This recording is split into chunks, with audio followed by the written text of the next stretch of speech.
After World War II, from 1941 to 1948, in a span of 8 years, 259 terrorist attacks were conducted by Jewish terrorists.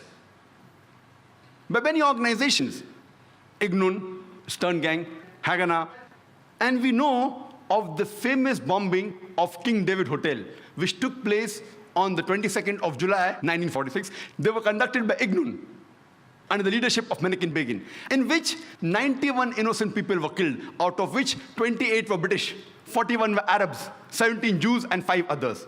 The Ignun group, they dressed up as Arabs to show as though Muslims did the bombing.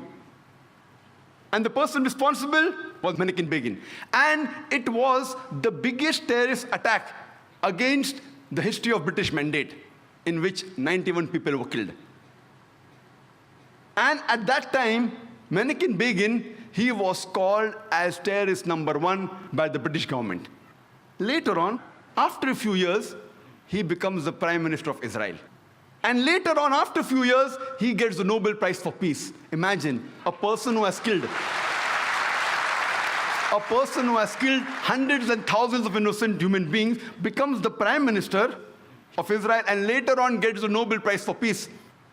And most of the groups that were fighting, like Stern Gang, Ignun, Haganah, all of these Jewish groups and the leaders like Yitzhak Rabin, Menachem Begin, Ariel Sharon, later on became prime ministers and high-holding ranks in the state of Israel. And all of them, they were fighting for a Jewish state. If you see the world map, before 1945, Israel did not exist. Israel didn't exist. These Jewish groups, they were called as terrorists by the Britishers. They fought for a Jewish state.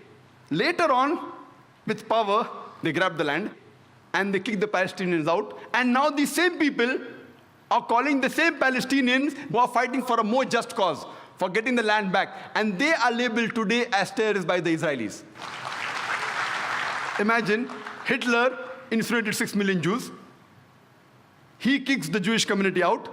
Why should they come to Palestine? The Palestinians, they welcome the cousins with open hands. If they should take a land, they should go back to Germany. They should go back to Europe. Imagine the Palestinians, they welcome the cousins. Imagine, suppose a visitor comes to your house. Being a stranger, you welcome him in your house. After a few days, he kicks you out of the house. And when you cry at the doorstep, I want my house back, people call you a terrorist. This is exactly what has happened today. The Palestinians, they are called as terrorists. For what? They only want their land back. And so-called people, most of these powerful first world countries, they are agreeing with this unjust cause.